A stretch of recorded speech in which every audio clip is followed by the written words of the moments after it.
welcome in everybody to a brand new edition of the Dream Wager, episode 287 on this lovely Saturday morning, July 15th, 2023.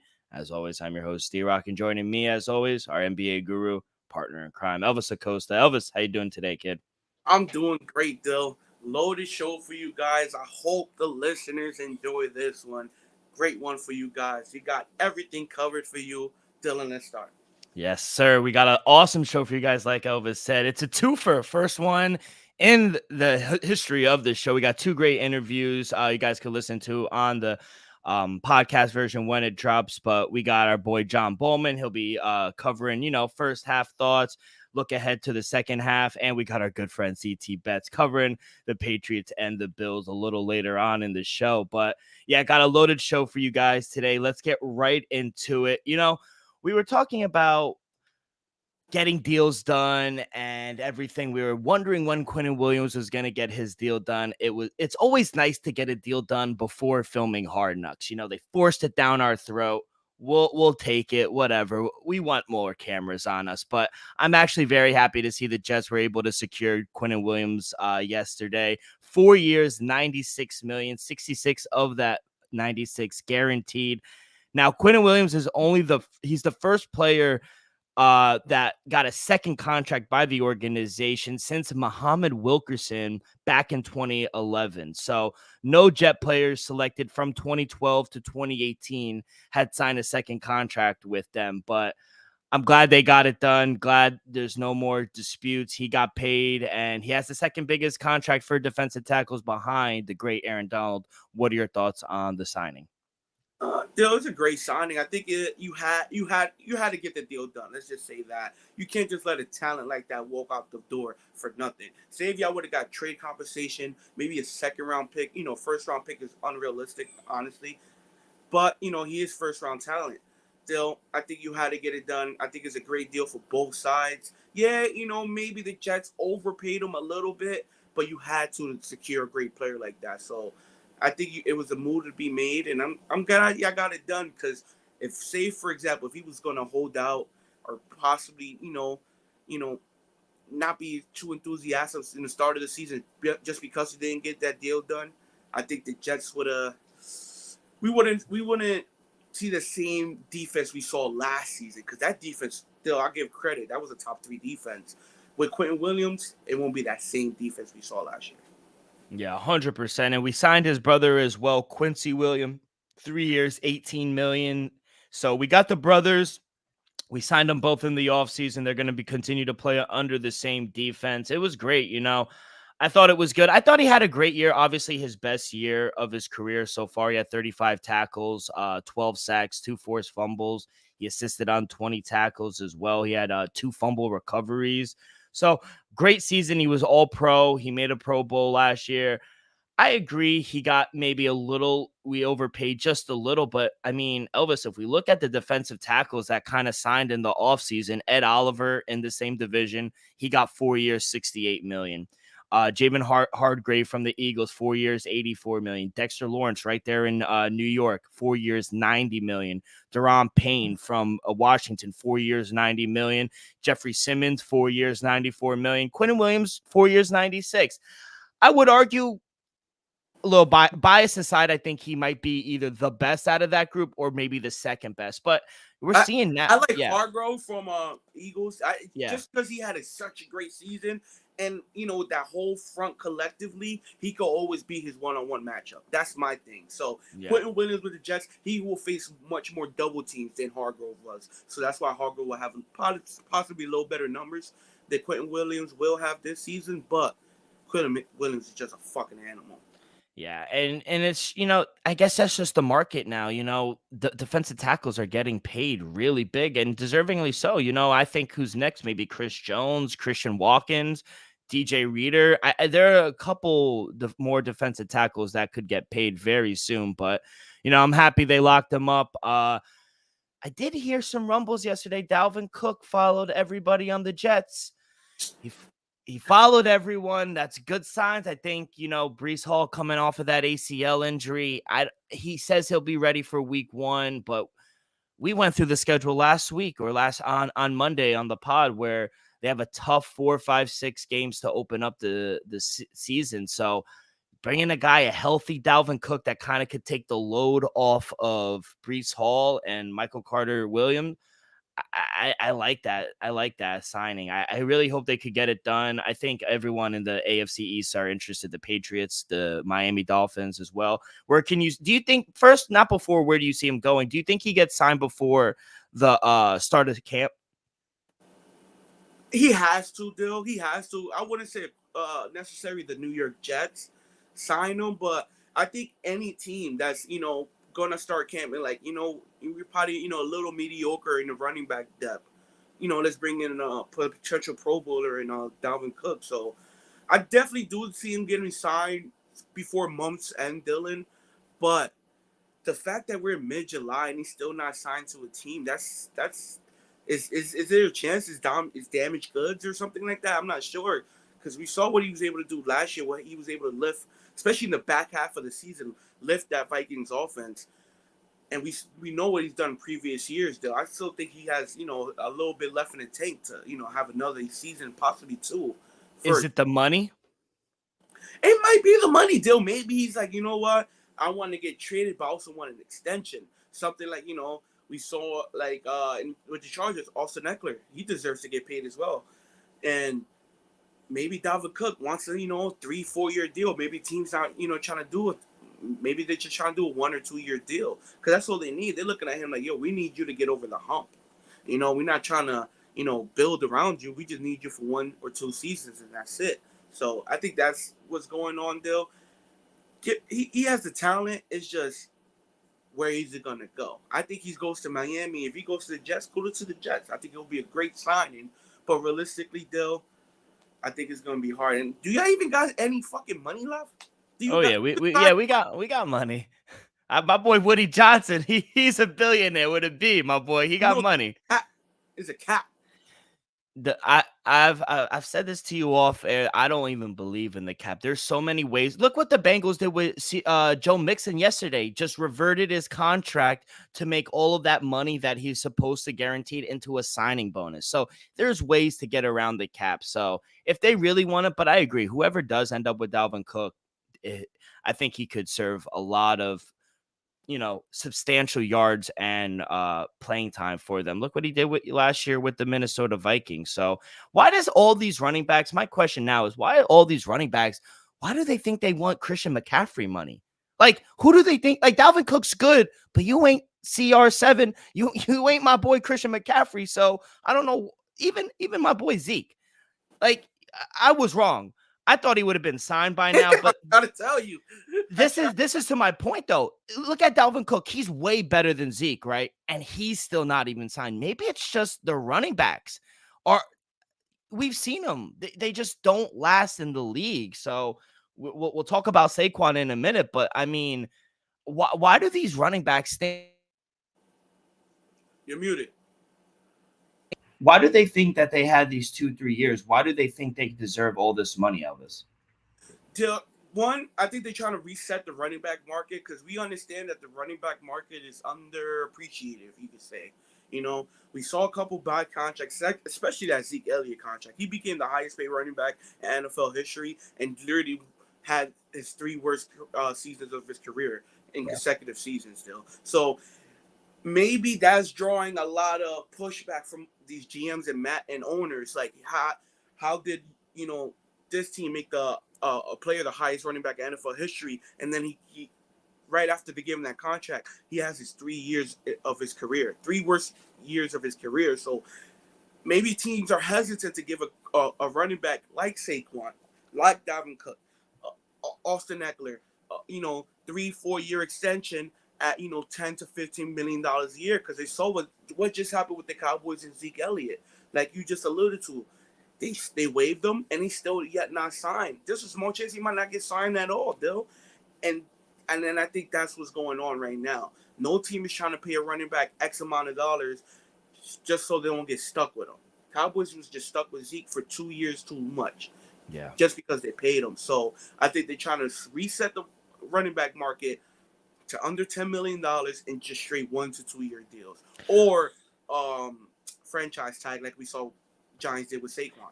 They did, but you don't have what I've learned, you don't have to sign it, which I kind of like. The same thing with Josh Jacobs. He led the league in rushing yards, and it's be interesting to see what they do with him. Yeah, like Lamar Jackson. Like when the Ravens offered Yeah. him, he never signed it. That's No. why he was always live to get the contract, because he never signed the franchise tag.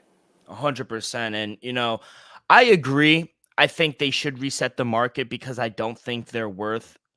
I think maybe 1 to 2 running backs. For example, I think Austin Eckler, I think Christian McCaffrey, and I think Josh Jacobs because of the year he had. I think there's like 3 to 4 running backs per year that's worth that type of money. Maybe Saquon's a little more than 10 a year, but injuries are a big problem. Let's talk about Saquon because, New York, they have until Monday, just a few days to get a deal done. And a lot of people are saying around the league that, if a deal isn't done by Monday, that's their deadline. Week 1 could be in jeopardy. They play the Cowboys, which is going to be if they don't have Saquon that game, I think we could chalk that up as a loss. They're going to lose to the Cowboys. Pretty -3.5. So, Elvis, I think this could be a huge concern or no pun intended, Elvis, this could be a giant concern. I had to say it's a dad joke. But, the urgency has to be there for the Giants to get a long-term deal done with Saquon. Look how productive he was for them last season. Do you think a deal gets done within, I guess, the next 48 hours? Realistically, no deal, but I think a deal has to get done. We saw the jump the Giants offense took last season when Saquon first year being fully healthy every game, and we saw what they were able to do offensively. Daniel Jones finally took that next step. He got a huge payday. The offense was thriving. Won a playoff game. Put up 30 points in Minnesota on the road. Saquon hitting those huge home run down the field runs. Occasionally, Dill. I think if Saquon's down in the backfield, every defense Daniel Jones gonna play, they're just gonna force him to throw the ball. They're gonna press, bring down a man, fill in the box, and just bring in an extra man every time.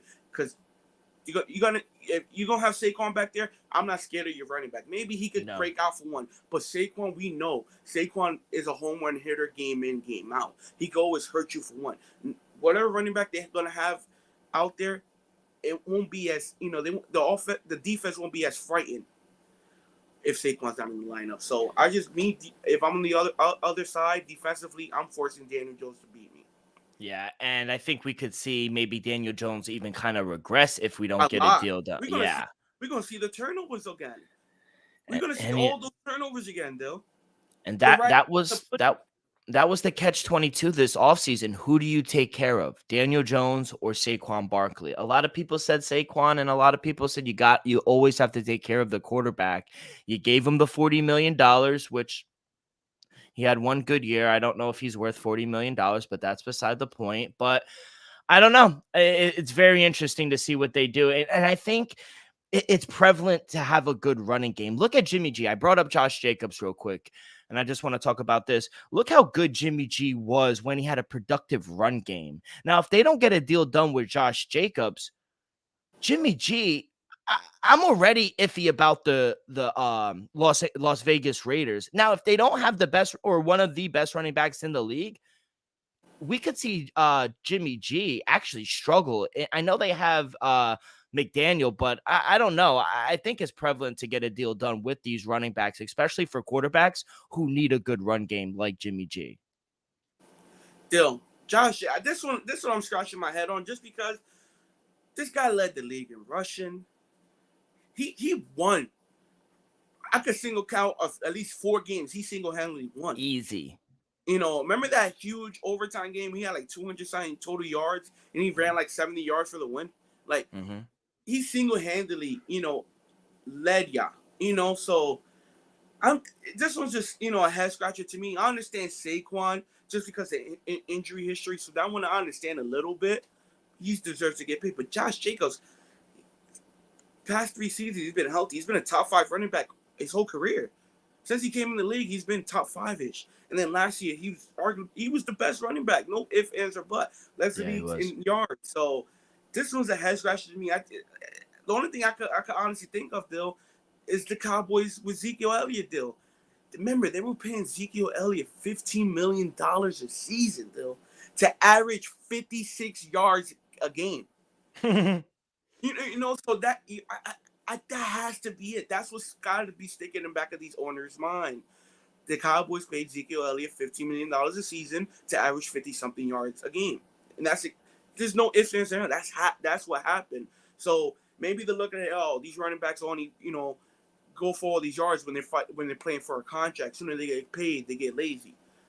I'm not telling you that's what's going on. I'm just telling you that's probably what is going on in these general managers and owners' minds, because it don't make sense why I wouldn't pay Austin Eckler, who's been a top 5 receiving and rushing running back for the last 3 seasons. It don't make sense why I'm not paying the guy who led the NFL in rushing just the last season. To me, that don't make sense. If you want the chance to win, why not pay arguably the best running back in football?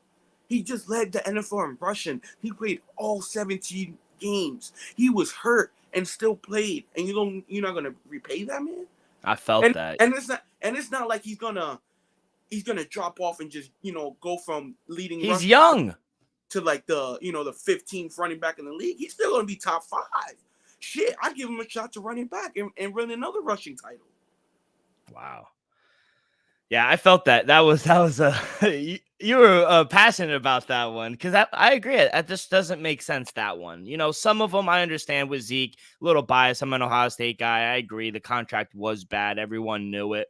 But Josh Jacobs, he's been productive since coming into the league. So that one don't make sense. Saquon, I understand a little bit because, injury history. He has a torn ACL. I understand that. Josh Jacobs is good.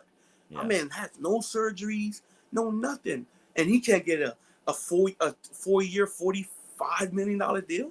It's not like he's asking you to set the market. He's not asking for $18 million, $16 million. My man wants something around. I think Christian McCaffrey gets around 13.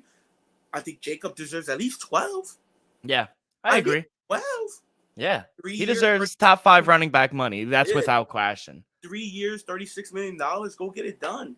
Yeah, well, it will be interesting to see what happens within the next 48 hours. I think cooler sides will prevail. I do think deals will get done. I don't know if they get the money that they want, but I do think they get a contract signed and delivered. But Elvis, before we get to our ML plays for today, here's our interview with our friend of the show, Mr. John Bollman. All right. Great interview with John. Loved having him on the show, talk a little baseball, get his thoughts on the first half of the season. We looked ahead towards the second half of the season. He gave us his World Series prediction. So great to have him on. Second half of the season did start yesterday. Sides and totals for me were but player props were good. I hit on 2 strikeout props. Cody Bellinger had a nice home run yesterday. So we're back in full swing. I'll say this right off the bat. I'm not touching any of these double headers today for me. So that eliminates a couple games. We do have a lot of games today because of a lot of rainouts yesterday. But I have 6 bets. Elvis, I will let you lead it off. What is your first bet today? First bet, Dale. Let's start it off. We head into the Chicago Cubs. Red Sox taking on the Chicago Cubs in Wrigley Field. Give me the Red Sox on the money line. -105. My man Paxton on the mound, Dill. Red Sox, I expect us to take off, Dill. I expect us to make a playoff run. And, Dill, it started yesterday, and we're going to keep it going, Dill. Give me the Red Sox money line. -105 in Chicago. Yeah, I was on the under yesterday. Don't know why I was actually on the under, because it was just that bad. They just destroyed them. I'm actually going to take Marcus Stroman over 4.5 strikeouts. I do think the Red Sox could win this game, but he's hit this in 9 of his last 10 games. He's hit this in 89% of his games. 4.5 is just way too small. So at -104 at one of the books that I'm looking at, I like Marcus Stroman. So kind of the same, a different way to play the same game for me. But what's your next play, kid? Dill. We heading to Pittsburgh. Give me the San Francisco Giants on the money. Now, I know it's a little rich, people. It's a little chalky. But I'm gonna be fading this Pittsburgh team, especially the second half. I think we saw them, have a great start, and then we saw it, June, and then we seen it in the month of July, and I think we're gonna see it continue for the rest of the season. Dill, this Pittsburgh Pirates team is gonna regret. I mean, regret. Yeah, I can't say the word, but Regress. regress. There you go. Regress back to the normal schedule program to the Pirates we saw for the last 10 fucking years. Back to the Red Sox real quick. I do like Justin Turner. The guy's had a hit in, I think, 10 straight. I think he's on a 10-game hit streak dating before the All-Star break. Tell you, that's when we won in that 6-game win streak. Just to get one hit is minus 250. So if you want to do his total bases, I like that as well to get some value. But my next play, I'm gonna take the Texas Rangers minus 1.5 at plus 138. I don't understand all this Guardian love, to be honest. I mean, Andrew Heaney, he's been good. A lot of people don't like him, but if you look under the hood, he's actually been really good. His hard hit rate is actually pretty low, and Cleveland can't hit lefties. So I'm confused at this number, getting a big plus number to win by 2. They destroyed them last night. Let's run it back. Give me the Texas Rangers minus 1.5 at plus 140. What's your next play, kid? Dill, last play of the night. Give me one of the shocker surprising teams in the whole season. Give me the Cincinnati Reds on the money line, Dill, over the Milwaukee Brewers. I called it at minus 112. It's at minus 120 right now. I still like it. I'm going to be honest, people. Let's sprinkle something on the run line as well. I just feel like this Cincinnati team is the real deal. They got Dela Cruz. He's a phenomenal. And I just feel like they're going to just keep rolling on and make the playoffs this season, Dill. Let's start it here. Give me Cincinnati on the money line. Yeah, I'm on the same side. I was on them last night as well. Corbin Burns just had a fucking amazing outing. So got burned there. They only lost 1-0. They were in the game the whole time. But yeah, I'm going to run it back. I do like them. I got it at minus 112 as well. So we're on the same side in that one. Also going to take the fish. Miami Marlins plus 102. Kind of a short little dog on the road taking on Baltimore. I like them. I'm going to run it back. I'm going to trust my Mets, see what they could do against the Dodgers, just because I do think Kodai Senga is actually much better than Tony Gonsolin. So I'm going to take the Mets here. I think they should actually be a little bigger of a favorite. Some props. I like Reed Detmers of the Anaheim Angels, over 1.5 walks. He's hit this in 12 of 16 games. That's over a 75% hit. Over 1.5 walks is at minus 108. I think he hits that. I said the Justin Turner one I really like. And that's about it. That's all I really like. You were telling me you were going to take the Dodgers, or you were flirting with them, huh? Dill, I've been hitting on the dog of the day these last few episodes, so I wanted to give the people a dog of the day, and it was two teams I kind of like. It's Arizona Diamondbacks against the Toronto Blue Jays in Toronto. That's my thing. Blue Jays have been hot. I know that's my thing. If they were in Arizona, I would have smashed it. But in Toronto, I gotta respect Toronto. And Dale, I'm gonna be honest, I think the Dodgers might be the dog of the day. You know what, Dale? Just for you talking sweet, I'm gonna take it. Let's go. The LA Dodgers on the money line in City Field. Let's go. Gonna they're gonna lose out to like 5. Hey, we were no hit. Well, first of all, I knew it was all downhill. So Brandon Nimmo leads off the game. Thought it was a home run. Winded up calling it back and being a double. Once that happened, they got no hit for 6 innings. I knew it was over once they called it back on us. So knew that. By the way, I forgot to mention, we were fucking spot on with our home run derby and all-star selections. National League, I missed on the over, but good job. You hit on the under. We got the whole first round right. Julio Rodriguez as an underdog in the first round. Pete Alonso, that's who I blame for the Mets' failures at hitting coach, always fucking throwing it on the outside. I hit on Vlad outright. We were cashing, man. It wasn't. I checked in my sports book last night, and I go, wow, I thought I had more. The whole first round correct. All-star game, we all hit. Like it was a profitable weekend with no baseball games being played. Yeah, we gotta give ourselves a little pat on the back. That was good. My FanDuel people, I made money. Julio Rodriguez, first round, made a little sign. Yes, sir. Let's get on over.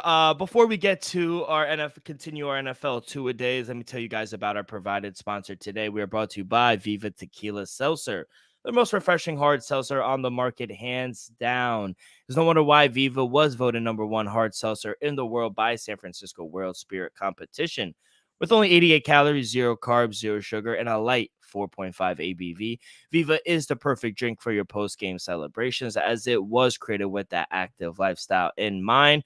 We flavor our tequila seltzer because flavor is the spice of life, and we like our drinks with just a kick, just like how we like our lives. Whether it's Huckleberry playing around the golf with the boys or an elderberry watching the Mets beat the Dodgers, it doesn't matter. Our favorites pair perfectly with that artisanal Blanco tequila for that subtle and refreshing drink. Our belief here at the Dream Wager and at Viva is to live long, live well, and live it up. All right, here's our interview with CT Betts. All right, great interview and insight from our great friend CT. I think he and most of us, me and you, are kind of aligned on the Bills. We both like the Bills to advance, even though I am a Jet fan. You guys are Patriot fans. I think obviously you guys are a little more hopeful on the Patriots, you being Patriot fans. I'm a little more bullish on them, but we'll get into that. But, always good to get him on. We'll have him on during the regular season as well. But Elvis, let's start with it. Let's start with the Bills first. Super Bowl, third best odds at plus 900. To win the AFC, they have the second best odds at plus 450. The AFC East, like we alluded to in our interview, they have the best odds at plus 130. Their win totals around 10.5. Overs at minus 134. Unders at plus 110. We'll look at that market first. What are your thoughts on the Bills moving forward this season? Dill, I have a few plays for the Bills. Expectations. I think realistically, Dill, I think we gotta set in stone. It's AFC Championship or bust. We start there. I It's agree. AFC Championship game or bust for the Bills. Let's start there. Yeah, no, I agree. I think it's bust. They got to get over this hump. We've said it during the interview. It's the past 3 to 4 years. We've been kind of waiting for them. And I think CT even said it, if they don't get to at least the AFC Championship, Sean McDermott has to be on the hot seat. There's just too much talent on both sides of the ball for them not to make it to the AFC. And it's not the fact that they lost in the divisional round, it's how they lost. Joe Cool got anything he wanted. They couldn't stop the run. They couldn't stop Jamar Chase. And you know what it was? It was at Buffalo. That's the most alarming thing. It wasn't that they were on the road in Cincinnati. They were at home, a game that was kind of not handed to them, but kind of favored in their way to kind of win that game, and they just couldn't. Whenever they go against these good teams, they just never come to play, and that comes down on coaching, in my opinion. So I agree, it's AFC or bust for the Buffalo Bills this season. It's crazy, though. Any plays? AFC win total. What do you Oh, you got? want to go straight to it? Yeah. What do you got? Oh, all right, Dill. Let's start with the division, Dill. I do like your Jets, Dill. I do like your Jets, but it's just with the schedule. We both talked about it on last episode. That schedule is just too tough. Bills, another hard schedule as well, but I do expect them to be a much better. Like CT was mentioning, the secondary's back, one of the best secondaries in football with Micah Hyde in there, White at the corner. So I do expect them, if they're healthy, Dill, I think that's going to be a major W for them, especially when Von Miller comes back as well on the defensive side. Dill, give me the Bills to win the East. Give me the Bills to win the AFC East. I just got to be realistic, honestly. They're the best team in the division. Got to give credit what credit's due. Josh Allen is a monster. They're going to win the division, Dill. Give me the Bills. Over 10.5 wins, Dill. This one, I'm more confident on it just because I expect the Bills defense to win a lot of games for them. I don't expect Josh Allen to, play hero ball, go out there, rush for 80 yards a game, throw for 300. No, I expect this defense to be a little better than we saw last season because I expect them all to be healthy. Remember, this secondary started going down week 4, week 5 out for the season. So I expect that secondary to hopefully be healthy all season, take over defensively. Dill, another one. I know you're gonna like this one. Give me the Bills exactly to win 11 games at plus 500. I think that's the mark. I think they go 11-6. They'll and then win the division. That division is tough, though. That division is tough, and I think they go to exactly 11 wins. Would it shock me to get to 12? No. Would it shock me to win the division with 10? No. But I think the number they get to is 11. I see it happening. Dill, give me Josh Allen Well, under. let's wait for the player props real quick. Oh, For my side, I'm actually gonna. I want no play on the win total. To be honest, I don't want to wait. I don't want to lay minus 134 for how long? A 6-7 month window. Where I know they won 13-3 last season, and everyone's gonna be like, "Oh, the number's too low. They're gonna jump all on the over." But like I said, not just the Jets, the whole AFC East has a tough schedule this season. Their road games, I'm looking at their schedule. Jets, week 1. Then they're on the road in Cincinnati. They got better. Eagles, Chiefs, Chargers are going to be good with their new offensive coordinator. Dolphins are going to be good. Weeks 9 through 16 are extremely tough. They only have one easy road game, in my opinion. So the win total, I think it's a stay away from me. I wouldn't touch the win total. If I was getting plus money on 10.5, yeah, I would take it. Or even minus 110. Yeah, minus 134. I'm good. I'll probably stay away from that. I do think they're, excuse me, I think they win the division. I like the Jets, but I think it's a big hump and a big hurdle to jump that high. I know they got Aaron Rodgers and whatnot, but I think Jets win maybe like 10 games, if that, maybe 9, I could see. But, I do think they make it 4 years in a row where they win the AFC, and you're getting plus, what was it? 130. 130. I like that bet. I also like, I don't know about the exact. I do like getting plus 500 because I can see it, but I could also see them winning the division with 10 games, to be honest. So that's how I kind of would play that future market. But yeah, let's go to the player prop market. So there's only a few guys you could really take advantage of. We mentioned it, Josh Allen, Stephon Diggs. We'll see how that comes. James Cook, their running back. Maybe if you want to do comeback player of the year, DeMar Hamlin, but he's minus 300. But player prop wise, what are you looking for? Still, I took 2 with the Bills. I'm honestly, I was looking for Dawson Kincaid over touchdowns. So people, I'm letting you know right now, if you could find it, Dawson Kincaid over reception touchdowns. You and CT are very high on the kid. Yeah, I like him though. I really like him a lot. I would have liked him way more. Not way more. I would have liked him a little better if he would have went to the Cowboys, because Dak loves his tight ends. Dak loves his tight ends though, so I just feel like he will have more. He'd be more of a, how you say, a fantasy guru, with Dallas than with Buffalo, because Buffalo, he's just gonna get targets in the red zone. He's gonna get just shots, during the field. That's Stephon and Gabriel Davis, But if you can find Dawson Kincaid over, I love his over touchdowns. Still, Josh Allen. Give me Josh Allen under 575 rushing at minus 110, Dill. I just feel like, for them to take the next step, he's going to have to be a premier pocket passer. I think last year, running the ball hurt him sometimes. Don't get me wrong, it helped a bunch. But I think sometimes it's just, especially when he got hurt against the Jets, Dill, I just feel like they got to limit that. They got to limit him rushing attempts. Don't get me wrong. When it's a 3rd and 4 and they want to rush out, I'm okay with that. But running it on first down, running as much as they did last year, I think they got to cut that back. So I expect him to go way under this number. Maybe he goes for around 400 rushing, 3-something. I still expect him to rush the ball, though, but not at the magnitude we saw last season. So give me Josh Allen under 575 and a half rushing yards. That's the only prop you got? No, I got one more. I just... No, go for it. I got a few. Oh, yeah? I bet. I got Stephon Diggs over 1,125 and a half receiving yards, though, for one reason only. I was trying to look for his reception prop as well. I couldn't find it. People, if you could go out there, find over his receptions, because I guarantee Stephon Diggs, especially the first half of the season, he's going to get a lot of targets. He's going to get a lot of balls thrown his way. Trust me. We saw how it ended last season in the playoff with the, Buddy was upset. He wasn't getting enough targets in the playoff game. I guarantee he gets at least 200 balls thrown his way. He might catch at least 130, 140 of them. So, how about before I say mine, what about MVP for Josh? He's in a 3-way tie with Mahomes and Joe Burrow at plus 700. Any value there?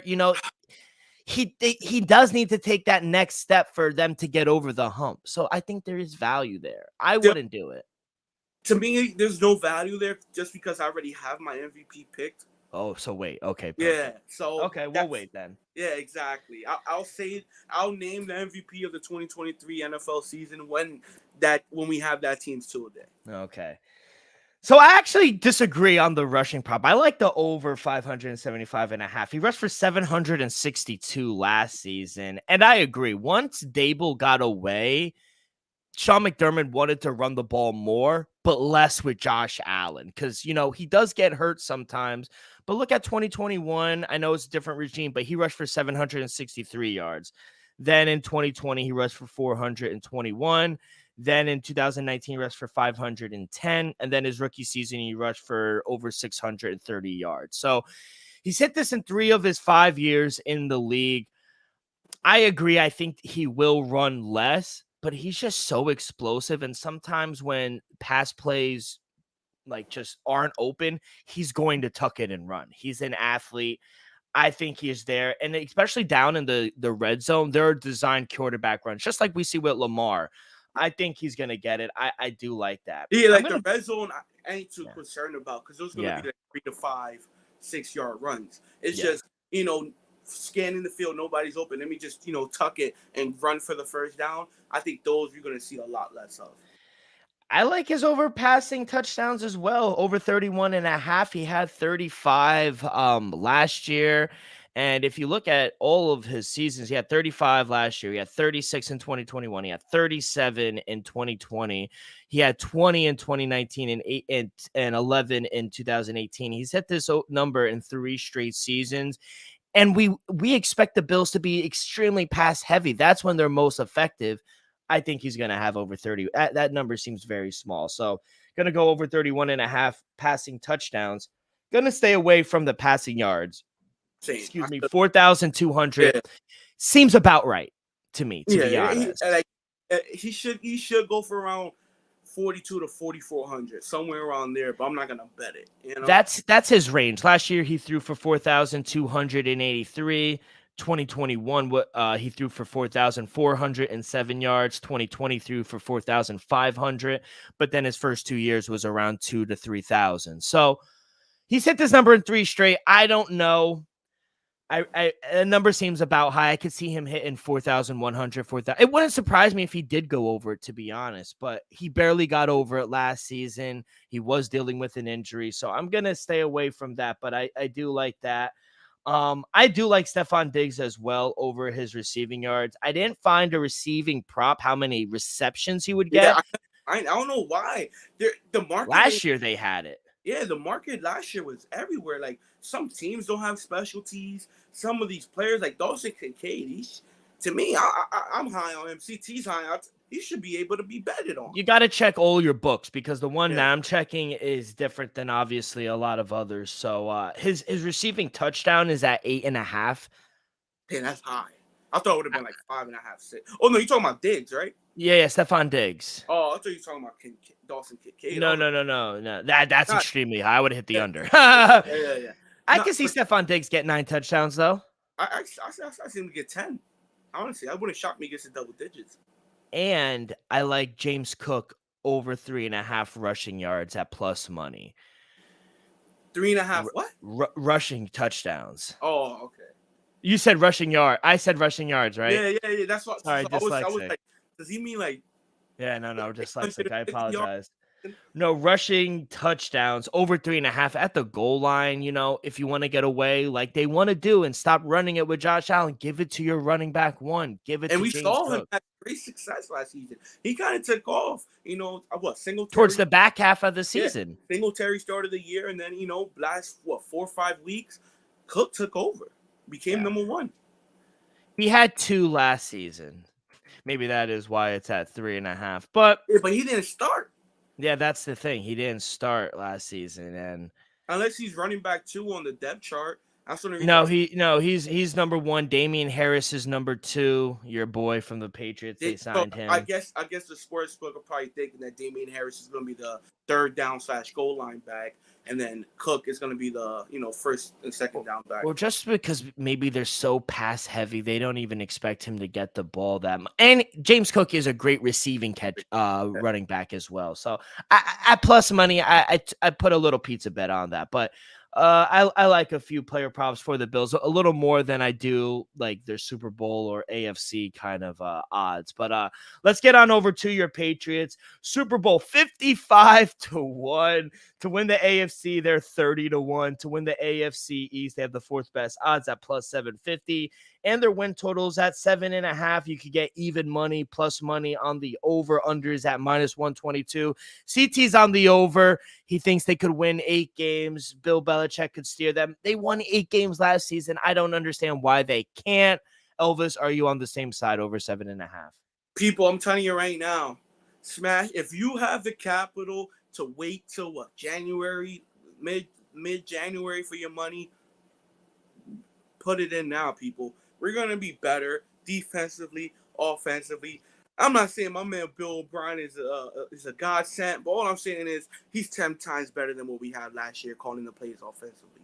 So I expect Mac Jones to be better. I expect Bill Belichick to be better, just because I believe he's on a little bit of a hot seat, Dill. So give me the Patriots over 7.5 wins, Dill. Let me be honest, Dill. You got to smash. I think you got to put a couple units on it, just because you basically saying give Bill Belichick plus money to go sub 500. That's all he has to do. Yeah. Just go one game under 500. You telling me he can't go one game under 500? I'll be damned. He don't go on one game over 500. Yeah, I agree. I mean, I don't know if I really agree, to be honest. You agree. We both know you're not sweeping us. Y'all beating us one time this year. I'm not even talking about us. I'm just saying, you guys went 8-9 last year. You guys are only favored in 3 games this season. Like I said, it's a recurring thing. They have a really hard schedule. Honestly, I honestly would be on the under, to be honest. If I got plus 120, plus 130, cool. I'll take the gamble with Bill Belichick.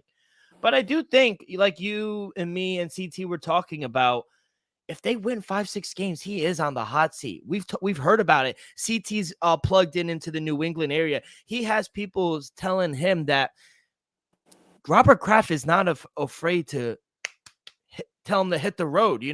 Ever since Tom left, they've been underachieving, and maybe it was Tom, maybe it wasn't, but I do think if he has another underachieving year, Bill Belichick is gone. But there is a lot of upside, I guess. They were talking about UNCT with the wide receiver room. There is room to grow there. See, Juju Smith-Schuster. You got the boy Kevin Bourne as well. So there is some positive, but it all comes down to the quarterback. And I want to get your thoughts. We got CT's thoughts on the quarterback. If he struggles out of the gate, I think Bill Belichick knows he's on the hot seat. I don't think he's going to be hesitant to sit Mac Jones this season. We saw what Bailey Zappi could do in those 2-3 games that he played, putting up more points than Mac Jones did. But what are your thoughts on Mac Jones? Before we get into the player props, do you think he struggles, or do you think, he has to step up like his rookie year? Because rookie year, we're like, wow, this could be the guy, moving forward. But, I don't want to judge him too much because there was a circus going on. Joe Judge and Matt Patricia calling plays. There was no stability there. So what are your thoughts on this season for a new Mac Jones? Still, I expect to see the similar Mac Jones we saw his rookie season under Josh McDaniels than what we saw last year, like you said, like you alluded to, the clown show, Dill.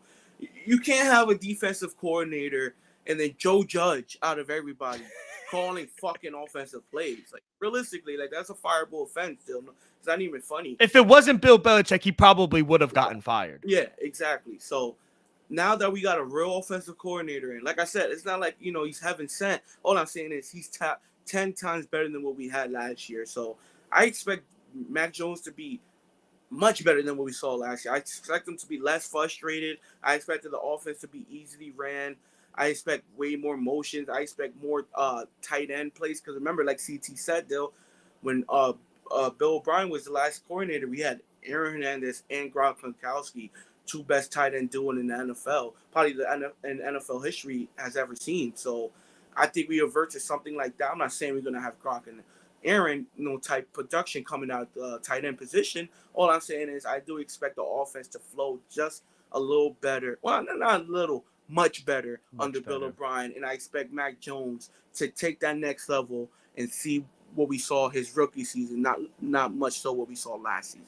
I agree. Like you said, he's not just, I think he's maybe 15, 20 times better. He has national championships under him. I know it's college, but he was under my boy Nick Saban, greatness. He has familiarity with the organization and Bill Belichick. You guys did pick up Mike Gesicki. I think that's huge going under the radar. You do have those two tight ends with him and Hunter Henry. Running back room is okay, I think, but it's above average. It's above average, but compared to the rest of the division, it lacks, I would argue. That's the only thing I really don't like in the but Patriots. Still, I understand. But when it comes to yards a game, we're gonna be top 10 in the league from the running back position. I'm gonna clip this. I'm gonna see if at the end of the season, top 10 total yards per game from running backs, not team. Oh, running backs. Okay, we'll see. But I think that's one of the areas I do like. Juju, I think it will help him a little bit, but yeah, nothing I really want to take. No AFC, no win total. It's a stay away. I'd said under, if anything, the win total, but I don't want to lay minus 122. So it's a stay away. As for player props, I low-key I think you guys got a steal in Christian Gonzalez. Defensive Rookie of the Year, we saw Sauce Gardner win it last year. He's 11-1 to make it. He has the third best odds. You got Mac Jones. You could go his passing touchdowns, his passing yards. Could go your boy Ramondre Stevenson. He's okay, I would argue, but you could go his rushing yards, his rushing touchdowns, or your boy Matthew Judon. I fucking love him.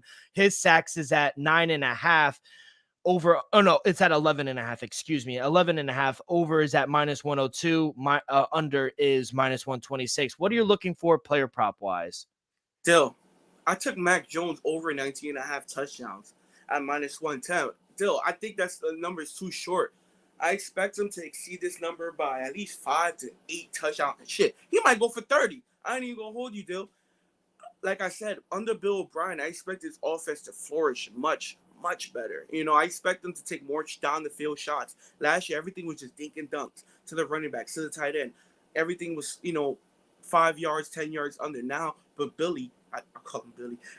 I think we're going to advance throwing the ball more down the field, Dill, and I think that's what we're going to see. We saw the success he had in Alabama. I understand he had Jalen Waddle and Devontae Smith. I understand that, people, but when Mac Jones was airing it out, some people called it the greatest offense in college NFL college history. So I just want to see more of that. And guess who he did that with? Bill O'Brien, calling those same plays. So I expect him to throw the ball more down the field and get more of those 20, 30-yard touchdown throws, Dill. So give me Mac Jones over 19.5 touchdowns, Dill. Yeah, I like that one as well. I think you put CT onto that as well. He liked it. I think the number's just too short for the leap and the additions and improvement that you've made on the offense. Not just Bill O'Brien, because I think that is the biggest factor, but I also think the wide receiver room, I think he has more help this season. Look, I'm looking at his 2021 stats right now. He threw for 3,800 yards. He has 22 touchdowns. He completed 68% of his passes. He was a Pro Bowler. That's the Mac Jones that we want to see. I don't want to say want, because I want to see him fail, but that's what we're looking for. I think he could get over 19. I like that as well. The over is at minus 110. I like it. You're not laying a bunch of juice in the future market as well. The passing yards, I would stay away from. I think it's about right. It's at 3,250. No, just the only reason I'm staying with him just because if we have a lead, I know Bill Belichick. He's just gonna run the ball. He's just gonna run the ball, especially in the fourth quarter. We have a double digit lead. We're not passing the ball one bit. We just tick tick tick tick tick tick tick. So I don't expect much, especially if we're playing with a lead, throwing from Matt Jones. But I expect a lot from the kid this year. Yeah, I agree. Looking at Lamondre Stevenson as well, his rushing touchdowns is at 6.5. He's never hit that. He's had 5 in 2021, 5 in 2022. I wouldn't go over that as well. The rushing yards I can see. He rushed for over 1,000 yards last year. He rushed for 600, around mid 600s in his first year in 2021. But the line is set at 950.5. Any opinion? You're the Patriot fan. I think there's an opportunity just because I do think in some games, Belichick is just going to run the ball with him. So I'm gonna lean under the 950 just because I'm not saying he's gonna have a bad season. He's gonna regress. All I'm saying is I do feel like we're gonna be a little more passive in this year's offense, and I expect to do it by committee. We lost Damian Harris, but I know our backfield is still deep, so I don't expect him to get as much carries as he did last season still. So like I said, I expect us to pass the ball more, and I expect them to catch a little more balls from the backfield than just running the ball as many times as he did last year. So I do like him. I do love him, Dill, but I do like the under rushing just because I expect more from the passing game. Yeah, it's a stay away from both sides. I can see him get another 1,000 yards, but I could also see your point. I think you guys are going to pass more, and I also think he could go under. It's just stay away from me. I actually like Matthew Judon over 11.5 sacks. I think To me, he's your. if it was like 9.5, I would have smashed it. But look at the first 2 years before he was on the Ravens. Look at his 2 years with the Patriots. He had 22 in 2021. He had 22 assisted tackles. He had 12.5 sacks. Went over it. Last year, even better year, 25 assisted tackles. He had 15.5 sacks last year. He's your leader on defense. The Patriots go on defense as if he goes. He's going to get to the quarterback. 11.5 kind of seems disrespectful to me. Dill, I agree with you, Dill, but I'm not going to touch it just because 11.5 is a lot. I do expect them to get it, but to bet it, Dill, I don't know. You're not laying too much. It's only minus 102. We're almost getting even money here. So at minus 102, fuck it. I got faith in Matthew Judon. I like him. I think he's an amazing player. Really fucking wish he wasn't on the Patriots, but I'll take the over 11.5 sacks. I have confidence in him here. So Elvis gets like 3 or 4 against the Jets. No, I hope he gets 0 against the Jets, but he might actually have to get 1 or 2 to go over this number against the Jets, but hopefully he does not. But Elvis, that's gonna do it. We took care of the AFC East. We're on to the AFC South. We'll have a guest, Munaf, a good friend of mine. He will come on, Houston boy. He will break down Houston and the Tennessee Titans on Monday for us. So we're going to keep cranking along in the summer. We got the AFC East, then we got the AFC North, then the AFC West, and then we'll take on the NFC. But Elvis, any plans this weekend? No birthday. I actually do got a birthday. You do? See? I'm going to like a dinner / lounge later for my honestly, it might be a surprise. So I'm not gonna say it, but it's a birthday party for somebody who is like a dinner lounge, just in case they're watching or listening. What I've noticed from like Spanish culture to compared to white people are like, oh, well, just have like a birthday party. Spanish people, they got like lounges. They get a whole hall. I like that, to be honest. That's like a vibe to me. Yeah, to me, it's a little extra sometimes, we're laid back. But, at the end, they just out of respect and all that stuff. Of course. I feel like, they've done enough for me, so why not, me do a little sign for them. Absolutely. Well, enjoy your weekend. Good luck on all your bets. Have fun at the party. That's going to do it for this Saturday edition of the Dream Wager.